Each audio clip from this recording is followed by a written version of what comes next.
À Darachi, un jour, un hindou me dit « Montrez-moi un bon chrétien dans toute la ville de Karachi, et je deviendrai chrétien ce même jour. » Il y avait à ce moment-là environ 14 000 chrétiens dans cette ville. 4 000 protestants et les autres étaient catholiques. Je ne pus pas lui indiquer une seule personne qui fût un homme spirituel. Cela me donna un fardeau de prière. Pendant environ une semaine, j'allais au bord de la mer pour jeûner et prier. Le défi de cet hindou me contraignit de demander au Seigneur de me donner la réponse. Je n'allais pas être vaincu par ce défi humain. Après bien des mois de prière, le Seigneur me donna un message très dur.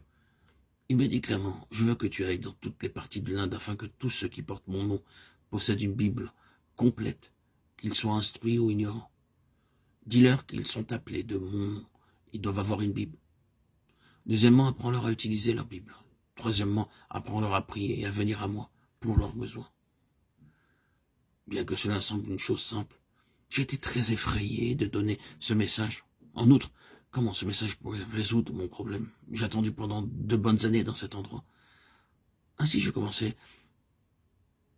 Ce soir-là, ceux d'entre vous qui ont apporté des Bibles, voulez-vous avoir la gentillesse de me les montrer? Non pas les Nouveaux Testaments, je veux parler des Bibles complètes. Il y avait seulement 4 Bibles dans toute l'assistance. Pendant 4 jours, je continuais à demander la même chose. Ils continuaient à me dire, comment pouvons-nous en apporter une si nous n'en avons pas? Je dis, tous ceux qui peuvent se permettre d'acheter une paire de chaussures et des récipients de métal pour faire la cuisine peuvent aussi se permettre d'acheter une Bible complète. Ainsi, nous commandâmes 200 Bibles en hindou à Allahabad. Elles ne leur furent pas données. Ils les payèrent. Dans les réunions, ils utilisaient leur Bible. Ils devaient apprendre que ce n'est pas un livre ordinaire comme ils avaient dans les écoles.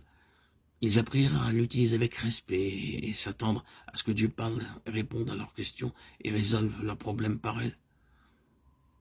Je continuais à leur dire, si vous devez visiter de la famille, emportez le livre de Dieu avec vous et demandez à Dieu de répondre à toutes vos questions par la Bible. Certaines personnes sont très paresseuses.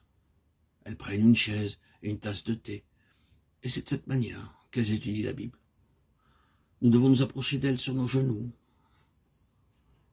Ainsi, fidèlement, avec amour et persévérance, nous leur apprendrons comment jouir de ce merveilleux livre.